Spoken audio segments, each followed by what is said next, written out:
जय भोजपुरी रउआ लोग से एगो निहोरा बाकी लाल रंग के सब्सक्राइब बटन के दबा के भोजपुरी फैंस क्लब से जुड़ जाए जा और ये घंटी वाला बटन के दबा के भोजपुरी के सब जानकारी बिल्कुल फ्री में मोबाइल पे पाई जा।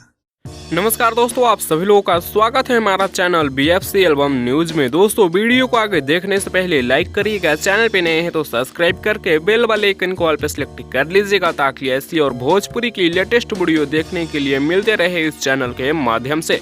दोस्तों, आज की इस वीडियो में बात करेंगे पवन सिंह जी और शिल्पी राज का गाना पुदीना ए हसीना 2.0 के बारे में। जी हाँ दोस्तों, इस गाने ने मात्र 1 घंटा में ऐसा रिकॉर्ड यूट्यूब पे बनाया है जो किसी ने नहीं बनाया होगा। जी हाँ दोस्तों, आप लोग स्क्रीन पर देख पा रहे होंगे। मात्र 1 घंटा में 1,01,000 लाइक्स, 29,000 कमेंट्स के साथ 4,09,000 व्यूज। हालांकि व्यूज तो बहुत ही कम है, यानी 1 घंटा में रियल टाइम में 1 मिलियन व्यूज हो चुका होगा, लेकिन पोस्टर 3 घंटा का आया था। जी हाँ दोस्तों, 1 घंटा में 1 मिलियन रियल टाइम में व्यूज, 1,01,000 लाइक्स के साथ 29,000 कमेंट्स। इसके बारे में आप लोग क्या कहना चाहते हैं नीचे कमेंट्स में जरूर बताइएगा। दोस्तों, गाना तो काफी जबरदस्त है, ले लो पुदीना 2.0। जी हाँ दोस्तों, पुदीना ए हसीना, जिस गाने में स्वीटी सुपारी के साथ रवि पंडित का जोड़ी देखने को मिला। पवन सिंह जी तो साथ ही में थे ही और शिल्पी राज का वॉइस पवन सिंह जी के साथ में सुनने को मिला, जो कि काफी जबरदस्त और काफी शानदार रहा। वे म्यूजिक के ऑफिशियल यूट्यूब चैनल पर गाना रिलीज किया गया है, आप लोग जाकर देख सकते हैं। वैसे इस गाने के बारे में आप लोगों का क्या है कहना, आप लोग अपना राय नीचे कमेंट्स में दीजिएगा। इस वीडियो में इतना ही, मिलते हैं नेक्स्ट वीडियो में नए अपडेट के साथ।